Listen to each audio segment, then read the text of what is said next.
Salut à toi et bienvenue dans cette deuxième vidéo du chapitre 8, Lumière colorée. Cette vidéo fait suite à la première vidéo du chapitre, donc première vidéo qui traitait des lumières colorées et de la lumière blanche. Et là, nous allons voir comment disperser la lumière blanche à l'aide d'un prisme. La partie spectre d'émission fera partie d'une troisième vidéo. Donc, petit rappel de la vidéo précédente, la lumière blanche est une lumière polychromatique. Ça veut dire qu'elle est composée de plusieurs radiations lumineuses. La lumière blanche naturelle, celle du soleil, est composée de toutes les lumières de l'arc-en-ciel, comme tu peux le voir sur cette vidéo. Donc, pour séparer ces différentes lumières, on peut utiliser des fines gouttelettes en suspension, comme pour un arc-en-ciel, ou un objet tel qu'un prisme. Donc ces systèmes permettant de séparer les différentes radiations lumineuses d'une onde polychromatique sont appelés des systèmes dispersifs. On va maintenant observer un prisme et voir comment il décompose la lumière. On a ici un émetteur qui va émettre une source de lumière blanche. Cette source de lumière blanche est émise en direction du prisme et en sortie du prisme, on voit qu'elle est décomposée en plusieurs ondes monochromatiques. On peut voir ici les couleurs de l'arc-en-ciel. Du coup, on peut se demander quels sont les paramètres qui influent sur la dispersion de la lumière, sur la séparation de la lumière blanche en plusieurs ondes monochromatiques. On peut se demander déjà si la composition, le matériau qui va faire le prisme est important. Donc là, on a un prisme qui est fait en verre dit quartz. Si je le change pour un verre dit borosilicate, eh bien tu peux voir que la lumière est plus décomposée. Et si je vais sur un flair flint dense, la lumière est encore plus décomposée. Donc le matériau joue sur la décomposition de la lumière, et ce qui va jouer sur la décomposition de la lumière, là en fait, c'est l'indice du matériau. Alors l'indice d'un matériau, ça doit parler. Ben ouais, on l'a vu au chapitre précédent. Ça doit même évoquer la loi de Snell-Descartes. N1 sinus I1 égale N2 sinus I2. Cette loi, elle permet de mettre en relation l'indice des deux matériaux, l'angle d'incidence et l'angle réfracté. Donc si on observe ici nos interfaces, là en noir on a l'air, et ici en gris on a notre matériau du quartz, du borosilicate et du verre flint dense.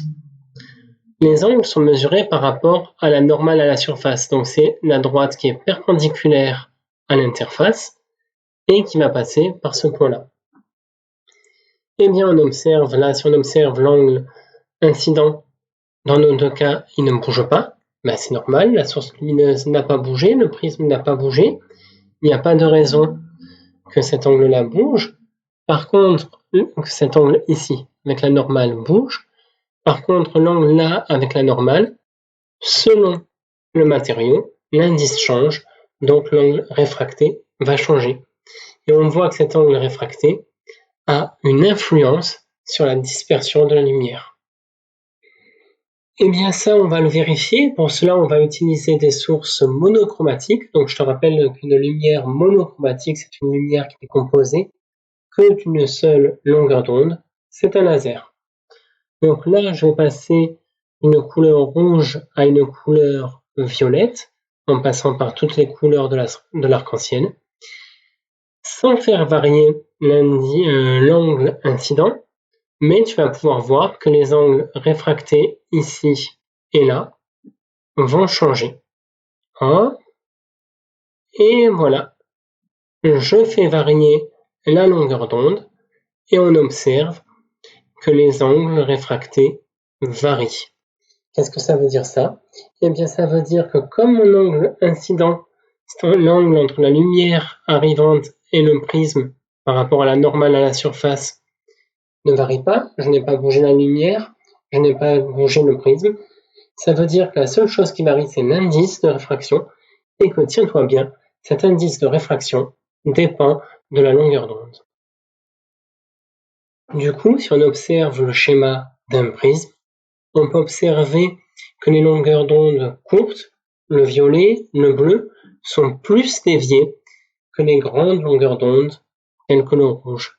Effectivement, comme les angles réfractés ne sont pas les mêmes, eh bien, les différences vont s'ajouter d'angles réfractés et on va avoir la dispersion de la lumière avec plus de déviation pour les longueurs d'onde courtes que pour les grandes longueurs d'onde telles que le rouge. Les ondes polychromatiques sont donc séparées les unes des autres car l'indice de réfraction du prisme dépend de la longueur d'onde.